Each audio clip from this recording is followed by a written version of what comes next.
grito de un muerto fue lo que me hizo concebir aquel intenso horror hacia el doctor Herbert West. Horror que enturbió los últimos años de nuestra vida en común. Es natural que una cosa como el grito de un muerto produzca horror, ya que evidentemente no se trata de un suceso agradable ni ordinario, pero yo estaba acostumbrado a esta clase de experiencias. Por tanto, lo que me afectó en esa ocasión fue cierta circunstancia especial. Quiero decir que no fue el muerto lo que me asustó. Herbert West, de quien era yo compañero y ayudante, poseía intereses científicos muy alejados de la rutina habitual de un médico de pueblo. Esa era la razón por la que al establecer su consulta en Bolton, había elegido una casa próxima al cementerio. Dicho brevemente y sin paliativos, el único interés absorbente de West consistía en el estudio secreto de los fenómenos de la vida y de su culminación, encaminados a reanimar a los muertos, inyectándoles una solución estimulante. Para llevar a cabo estos macabros experimentos, era preciso estar constantemente abastecidos de cadáveres humanos muy frescos, porque aun la más mínima descomposición daña la estructura del cerebro humano, y descubrimos que el preparado necesitaba una composición específica según los diferentes tipos de organismos. Matamos docenas de conejos y cobayas para tratarlos, pero este camino no nos llevó a ninguna parte. West nunca había conseguido plenamente su objetivo porque nunca había podido disponer de un cadáver suficientemente fresco. Necesitaba cuerpos cuya vitalidad hubiera cesado muy poco antes. Cuerpos con todas las células intactas, capaces de recibir nuevamente el impulso hacia esa forma de movimiento llamado vida. Había esperanzas de volver perpetua esta segunda vida artificial mediante repetidas inyecciones, pero habíamos averiguado que una vida natural ordinaria no respondía a la acción. Para infundir movimiento artificial debía quedar extinguida la vida nocturna. Los ejemplares debían ser muy frescos, pero estar auténticamente muertos. Habíamos empezado, West y yo, la pavorosa investigación, siendo estudiantes de la Facultad de Medicina de la Universidad Miskatonic de Arkham, profundamente convencidos desde un principio del carácter absolutamente mecanicista de la vida. Eso fue 7 años antes. Sin embargo, él no parecía haber envejecido ni un día. Era bajo, rubio, de cara afeitada, voz suave y con gafas. A veces había algún destello en sus fríos ojos azules que delataban el duro y creciente fanatismo de su carácter, efecto de sus terribles investigaciones. Nuestras experiencias habían sido a menudo espantosas en extremo, debidas a una reanimación defectuosa al galvanizar aquellos grumos de barro de cementerio en un movimiento morboso, insensato y anormal, merced a diversas modificaciones de la solución vital. Uno de los ejemplares había proferido un alarido escalofriante. Otro se había levantado violentamente, nos había derribado dejándonos inconscientes y había huido enloquecido antes de que lograran cogerlo y encerrarlo tras los barrotes del manicomio. y un tercero, una monstruosidad nauseabunda y africana, había surgido de su poco profunda sepultura y había cometido una atrocidad. West había tenido que matarlo a tiros. No podíamos conseguir cadáveres lo bastante frescos como para que manifestasen algún vestigio de inteligencia al ser reanimados, de modo que forzosamente creábamos horrores indecibles. Era inquietante pensar que uno de nuestros monstruos, o quizá dos, aún vivían.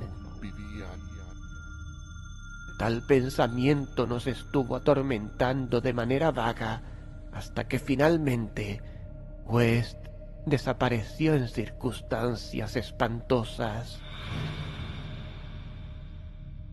Pero en la época del alarido en el laboratorio del sótano de la aislada casa de Bolton, nuestros temores estaban subordinados a la ansiedad por conseguir ejemplares extremadamente frescos. West se mostraba más ávido que yo, de forma que casi me parecía que miraba con codicia el físico de cualquier persona viva y saludable. Fue en julio de 1910 cuando empezó a mejorar nuestra suerte en lo que a ejemplares se refiere. Yo me había ido a Illinois a hacerle una larga visita a mis padres, y a mi regreso encontré a West en un estado de singular euforia. Me dijo excitado que casi con toda probabilidad había resuelto el problema de la frescura de los cadáveres, abordándolo desde un ángulo enteramente distinto, el de la preservación artificial. Yo sabía que trabajaba en un preparado nuevo sumamente original, así que no me sorprendió que hubiera dado resultado. Pero hasta que me hubo explicado los detalles, me tuvo un poco perplejo sobre cómo podía ayudarnos dicho preparado en nuestro trabajo, ya que el enojoso deterioro de los ejemplares se debía ante todo al tiempo transcurrido hasta que caían en nuestras manos. Esto lo había visto claramente West, según me daba cuenta ahora, al crear un compuesto embalsamador para uso futuro más que inmediato, por si el destino le proporcionaba un cadáver muy reciente y sin enterrar, como nos había ocurrido años antes con el negro aquel de Bolton tras el combate de boxeo.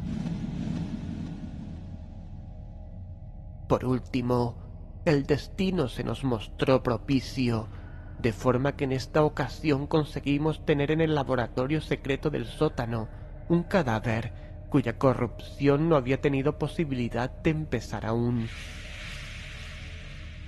West no se atrevía a predecir qué sucedería en el momento de la reanimación, ni si podíamos esperar una revivificación de la mente y la razón. El experimento marcaría un hito en nuestros estudios, por lo que había conservado este nuevo cuerpo hasta mi regreso, a fin de que compartiésemos los dos el resultado de la forma acostumbrada. West me contó cómo había conseguido el ejemplar. Había sido un hombre vigoroso, un extranjero bien vestido que se acababa de apear del tren y que se dirigía a las fábricas textiles de Bolton a resolver unos asuntos. Había dado un largo paseo por el pueblo y al detenerse en nuestra casa a preguntar el camino de las fábricas, había sufrido un ataque al corazón. Se negó a pasar y cayó súbitamente muerto un momento después. Como era de esperar, el cadáver le pareció a West como llovido del cielo. En su breve conversación, el forastero le había explicado que no conocía a nadie en Bolton, y tras registrarle los bolsillos después, averiguó que se trataba de un tal Robert Levitt de San Luis, al parecer sin familia que pudiera hacer averiguaciones sobre su desaparición. Si no conseguía devolverlo a la vida, nadie se enteraría de nuestro experimento. Solíamos enterrar los despojos en una espesa franja de bosque que había entre nuestra casa y el cementerio de enterramientos anónimos. En cambio, si teníamos éxito, nuestra fama quedaría brillante y perpetuamente establecida, de modo que West había inyectado sin demora en la muñeca del cadáver el preparado que lo mantendría fresco hasta mi llegada. La posible debilidad del corazón, que a mi juicio haría peligrar el éxito de nuestro experimento, no parecía preocupar demasiado a West. Esperaba conseguir al fin lo que no había logrado hasta ahora, reavivar la chispa de la razón y devolverle la vida quizá a una criatura normal. De modo que la noche del 18 de julio de 1910, Herbert West y yo nos encontrábamos en el laboratorio del sótano, contemplando la figura blanca e inmóvil bajo la luz cegadora de la lámpara. El compuesto embalsamador había dado un resultado extraordinariamente positivo, pues al comprobar fascinado el cuerpo robusto, que llevaba 2 semanas sin que sobreviniese la rigidez, pedí a West que me diese garantías de que estaba verdaderamente muerto. Me las dio en el acto, recordándome que jamás administrábamos la solución reanimadora sin una serie de pruebas minuciosas para comprobar que no había vida, ya que en caso de subsistir el menor vestigio de vitalidad original, no tendría ningún efecto. Cuando West se puso a hacer todos los preparativos, me quedé impresionado ante la enorme complejidad del nuevo experimento. Era tanta que no quiso confiar el trabajo a otras manos que las suyas, y tras prohibirme tocar siquiera el cuerpo, inyectó primero una droga en la muñeca cerca del sitio donde había pinchado para inyectarle el compuesto embalsamador. Esta, dijo, neutralizaría el compuesto y liberaría los sistemas sumiéndolos en una relajación normal, de forma que la solución reanimadora pudiese actuar libremente al ser inyectada. Poco después, cuando se observó un cambio y un leve temblor parecía afectar los miembros muertos, West colocó sobre la cara espasmódica una especie de almohada, la apretó violentamente y no la retiró hasta que el cadáver se quedó absolutamente inmóvil y listo para nuestro intento de reanimación. Él, pálido y entusiasta, se dedicó ahora a efectuar unas cuantas pruebas finales y someras para comprobar la absoluta carencia de vida.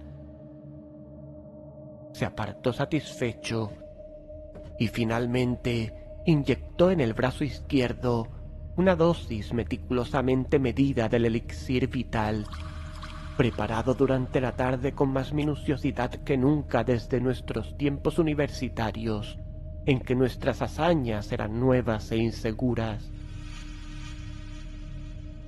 No me es posible describir la tremenda e intensa incertidumbre con que esperamos los resultados de este primer ejemplar auténticamente fresco, el primero del que podíamos esperar razonablemente que abriese los labios y nos contase quizá con voz inteligente lo que había visto al otro lado del insondable abismo.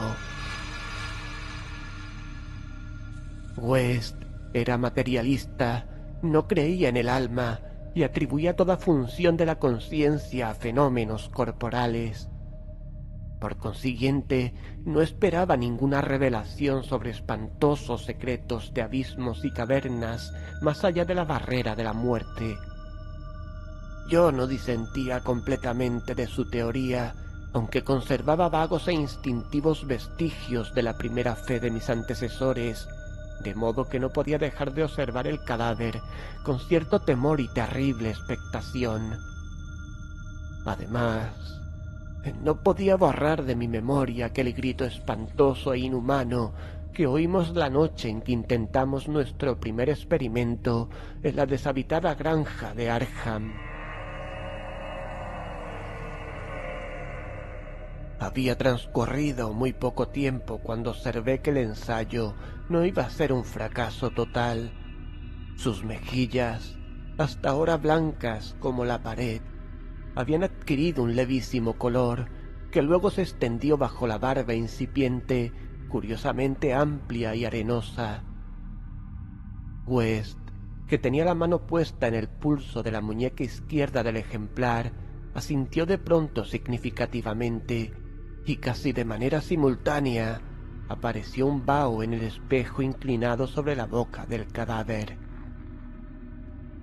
Siguieron unos cuantos movimientos musculares espasmódicos y a continuación una respiración audible y un movimiento visible del pecho. Observé los párpados cerrados y me pareció percibir un temblor. Después se abrieron y mostraron unos ojos grises, serenos y vivos, aunque todavía sin inteligencia, ni siquiera curiosidad. Movido por una fantástica ocurrencia, susurré unas preguntas en la oreja cada vez más colorada, unas preguntas sobre otros mundos cuyo recuerdo aún podía estar presente. Era el terror lo que las extraía de mi mente, pero creo que la última que repetí fue: ¿dónde has estado? Aún no sé si me contestó o no, ya que no brotó ningún sonido de su bien formada boca. Lo que sí recuerdo es que en aquel instante creí firmemente que los labios delgados se movieron ligeramente, formando sílabas que yo habría vocalizado como solo ahora, si la frase hubiese tenido sentido o relación con lo que le preguntaba. En aquel instante me sentí lleno de alegría, convencido de que habíamos alcanzado el gran objetivo y que por primera vez un cuerpo reanimado había pronunciado palabras, movido claramente por la verdadera razón. Un segundo después, ya no cupo ninguna duda sobre el éxito, ninguna duda de que la solución había cumplido cabalmente su función, al menos de manera transitoria, devolviéndole al muerto una vida racional y articulada.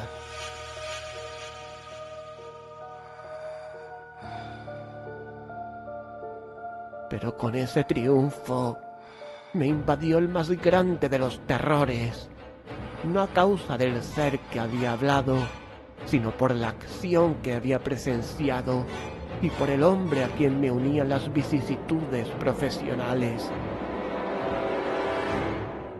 Porque aquel cadáver fresco, cobrando conciencia finalmente de forma aterradora, con los ojos dilatados por el recuerdo de su última escena en la tierra, manoteó frenético en una lucha de vida o muerte con el aire y de súbito se desplomó en una segunda y definitiva disolución, de la que ya no pudo volver, profiriendo un grito que resonará eternamente en mi cerebro atormentado. ¡Auxilio! ¡Aparta, maldito demonio pelirrojo! ¡Aparta a esa condenada aguja!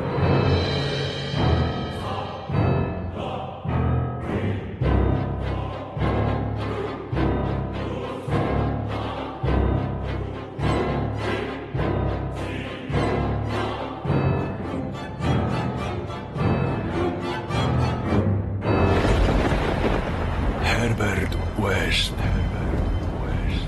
reanimador de Lovecraft. Capítulo 4. El grito del muerto. Una producción de terror y nada más para noches de miedo. Con Antonio Reverte como narrador, Mariano Bascón como Herbert West y Rafa Casete como Robert Levitt. Montaje: Mariano Bascón. Ahora es el momento. No olvides marcar me gusta y dejarnos tu comentario. Error nada más. 2018.